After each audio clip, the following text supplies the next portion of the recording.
世界一のクラゲ水族館、加茂水族館。幻想的なクラゲドリームシアターや、普段は見ることのできないバックヤード、人気のヒレアシ広場、名物クラゲアイスまで、加茂水族館の魅力をご紹介します。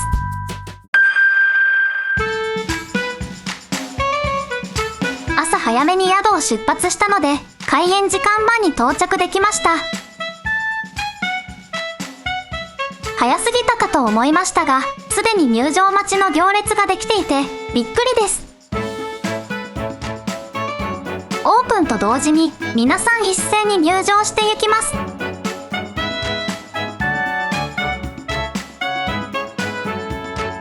入場するとすぐ、有料プログラムの案内が出ていました。アザラシの餌やりも楽しそうなんですが、今回はバックヤードツアーに参加することにしました。バックヤードツアーの開始までの時間で、まず館内から回りました。加茂水は順路に沿って進むだけなので、初めてでも安心です。庄内の海や川の生き物を見た後は、世界一のクラゲ展示エリア、マイクロアクアリウムとクラネタリウム、そして約100種類のクラゲと約1万匹の水クラゲが漂うクラゲドリームシアターは必見です。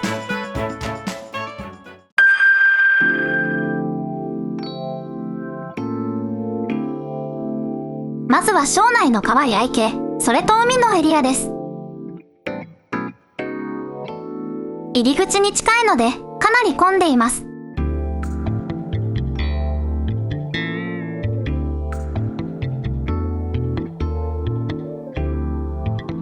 大きな水槽にかなりの密度で魚が泳いでいます。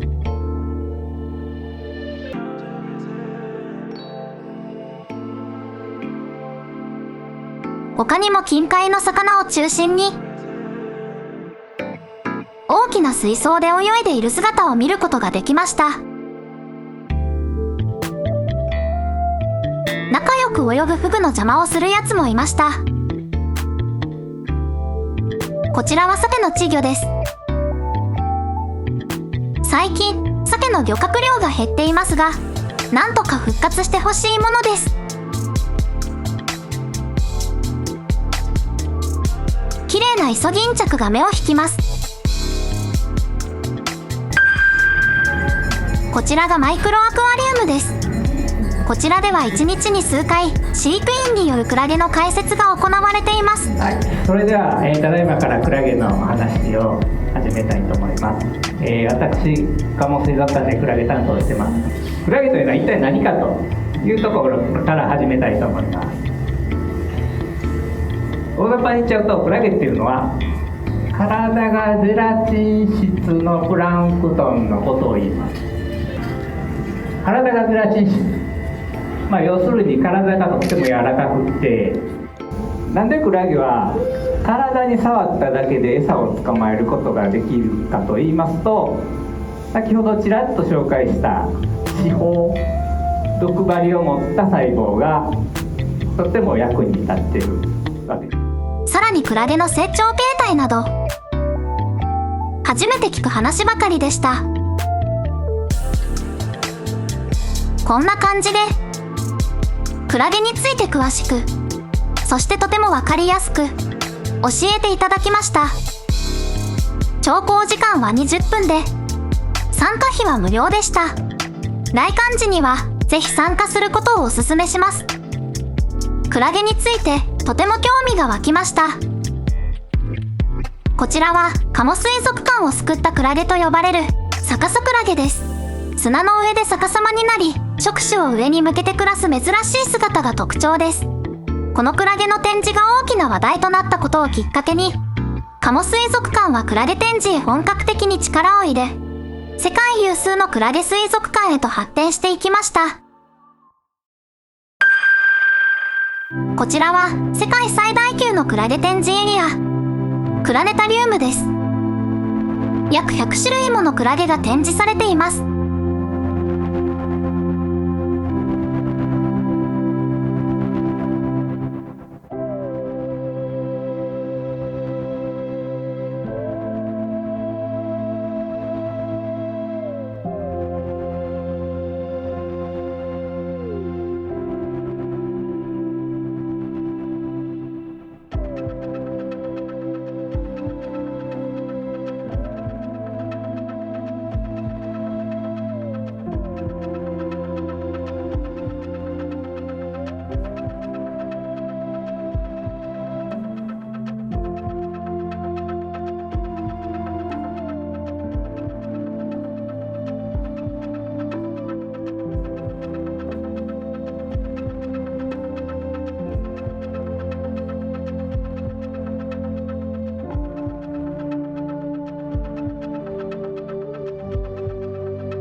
ただ見とれてしまいます。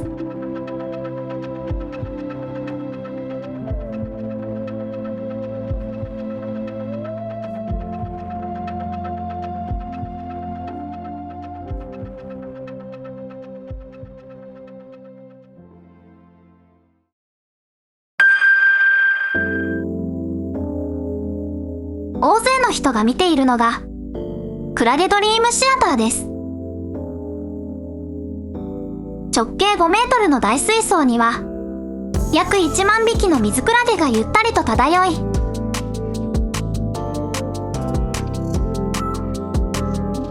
その壮大な姿は鴨水を代表する絶景です。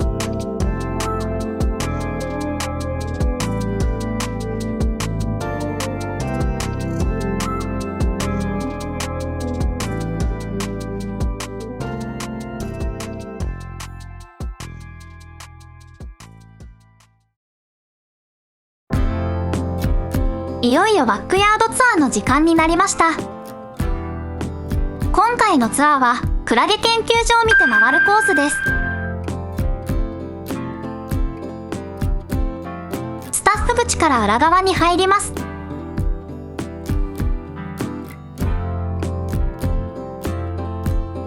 最初の部屋にはクラゲ飼育用の水槽が並んでいました。水槽の中を覗いてみると、クラゲの子供たちや生まれたばかりのクラゲの赤ちゃんたちが飼育されています。各水槽にはクラゲの種類や連絡事項が書かれていました。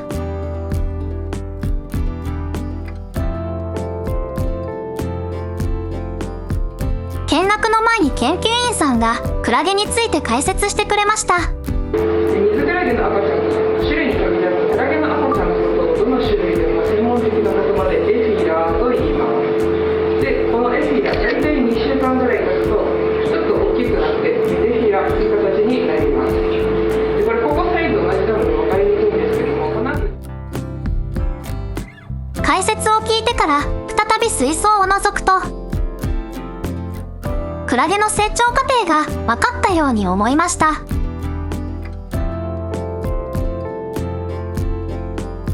続いて別の部屋に移動しました。こちらはマイクロアクアリウムに展示されている水槽の裏側です。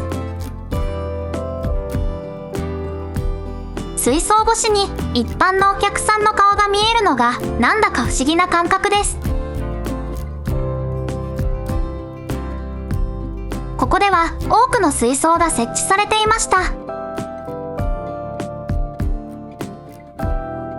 水クラゲの寿命は1年ほどなので、展示を維持するためにもいろいろな種類をどんどん育成しているそうです。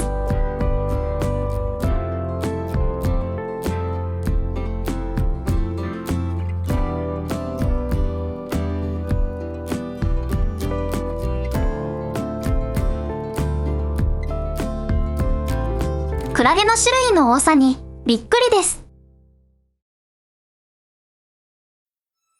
今度はマイクロアクアリウムの展示室に出てきました。フロアにはたくさんの人が見学していました。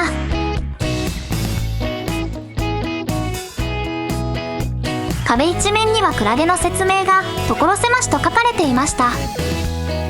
これらはすべて研究員の方々が苦労して手書きで書いたそうです。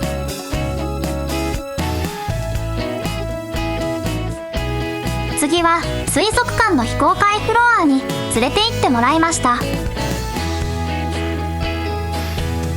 やってきたのはクラゲ研究所です。この看板は前の鶴岡市長の直筆だそうです。達筆でびっくりです。そして研究所の中にも入ることができました。室内は雑然とはしていますが、多くの水槽が配置されて、いかにも研究室っていう雰囲気です。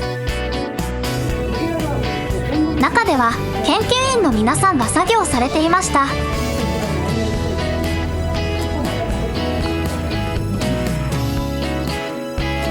こちらでは小部屋に分けてそれぞれのクラゲごとに適した温度管理がされているそうです。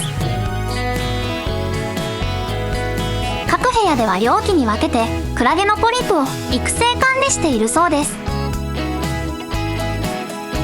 作業の邪魔にならないよう気をつけながら繊細な作業を見学させていただきました。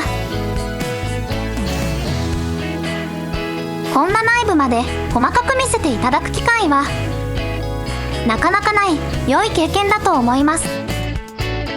お子さんから年配の方まで全ての年代におすすめできるツアーです。研究員の方に丁寧に説明いただきありがとうございました。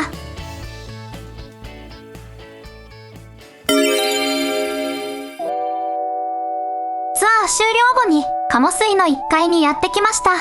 アシカやアザラシが自由に泳ぐ解説プールやカリフォルニアアシカやゴマフアザラシが暮らす人気スポットヒレアシ広場があります。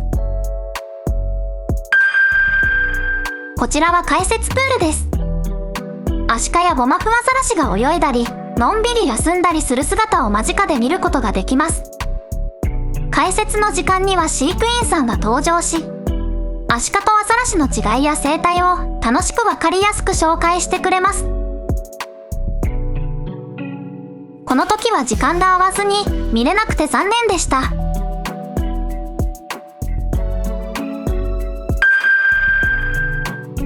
こちらはヒレアシ広場です。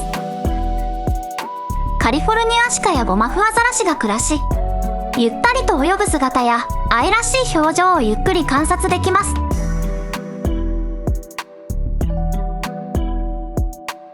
広々とした空間なので見やすく可愛らしい仕草に思わず笑顔になります。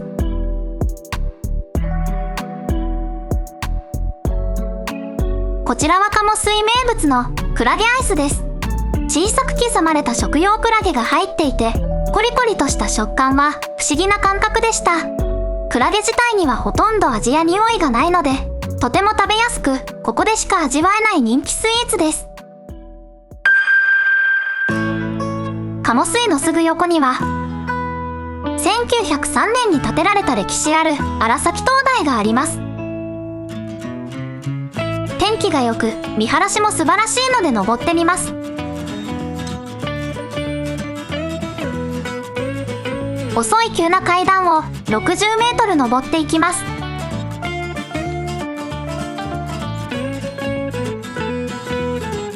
距離は長くないのですが急坂なので息が切れます。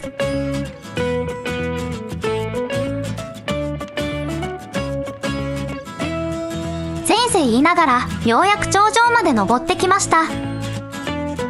日本海を航行する船の安全を120年以上にわたって見守り続けた灯台です。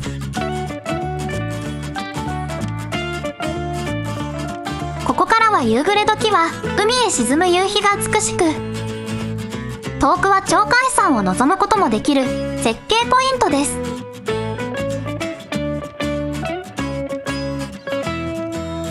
鴨水に来られた際はぜひ荒崎灯台もおすすめします。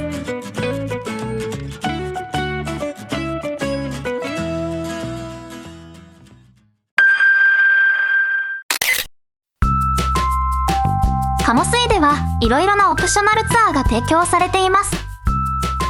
1日かけていろいろ参加するのも楽しそうです。